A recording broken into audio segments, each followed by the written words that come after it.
السلام عليكم ورحمة الله وبركاته. هل كان نقل صعوتان نقل جان قاديسان وعين تشو يعطي ميديا فضلا هدي أدنى لجوك تنسي شرقية قولكينا أدرس كلتينا مساحبتينا كو شرقية هدي كان نغوصو بيرا أو سبسكرايب كان نوتات waxaan rabaa inaan ka hadlo dhowr daqiiqo xaaladda cakiran iyo daruurta colaadeed ee dul hooganaysa magaalada madaxda gobolka Bari ee Boosaaso yaa isku haya su'aasha koowaad oo is weydiinayno midda Boosaaso yaa isku haya oo isku dagaalaya oo ciidamada isku hub urursanay waa Siciid Danni ninka la yiraahdo Danni iyo Maxamuud ninka la yiraahdo Diyaano labadan nin ayaa maarta isku day oo halkay kala joogan waxaan ognahay labadan ninna inuu yahay madaxweynaha Puntland ninna inuu yahay hogaamiyaha ama taliyaha ciidamada BSF loo yaqaan labadan nin ayaa halka ku dagaalamay oo maxay isku dagaalayaan isku haystaan duulaanka waxa ku horeeyay oo qorshihiisa lahaa ninka la yiraahdo Siciid Danni oo u tafaxaytay sidoo u boobi lahaa kuraasta taala Garowe iyo Boosaaso guud ahaan Puntland gaar ahaan meesha la yiraahdo Boosaaso oo taala 16 kursi oo shaki ka qabo in ay ka caqaladeeyaan ama ay diidaan boobkii dhaco ku wada kuraastaas ee reer Puntland ay leeyihiin ujeedada halka ayay maraysaa oo Siciid Danni ujeedada iyo dagaalka uu bilaabayo waa sida Siciid Danni wuxuu isku dayay in uu xilka ka qaado ninka la yiraahdo Maxamuud Diyaano asiguna waa uu diiday in uu xilka wareejiyo oo maaragtaa xaq u maliyad buuyo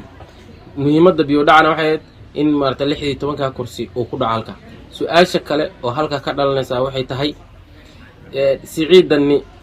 muxuu intaan oo dhan oo huba uu ururinaya markii koowaad maaragtaa maadaama Puntland looga bartay inay nabad tahay waxaan ognahay sidaas la mid ah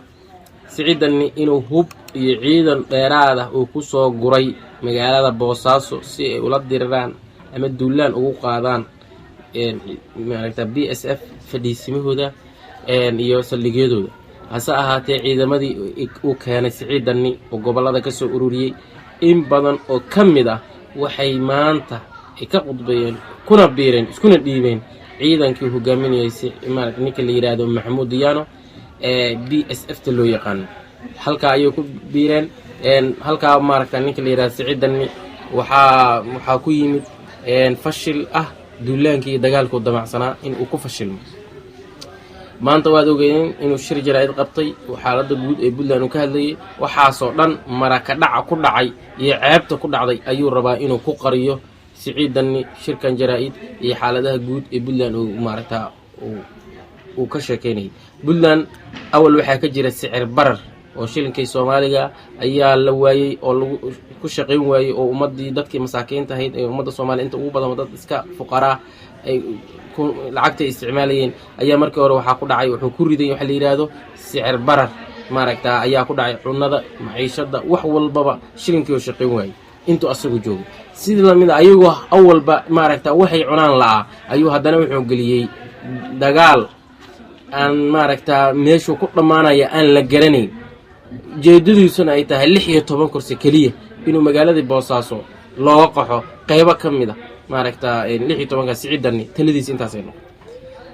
waxa maaragtaa ninka la yiraahdo qorshahaas waa qorshe ballaaran buu ahaa waxaan ognahay sidaas la mid inuu ninka la yiraahdo Axmedoobe yimid magaalada Garowe waxyaalihii la isla gadgadiyay ayay kamid ahayd in maaragtaa meesha la yiraahdo Boosaaso aan lagu carqaladeen 16 kursi oo Siciid Danni sidoo rabo oo ka yeelo boobo oo cidoo rabo uu saaro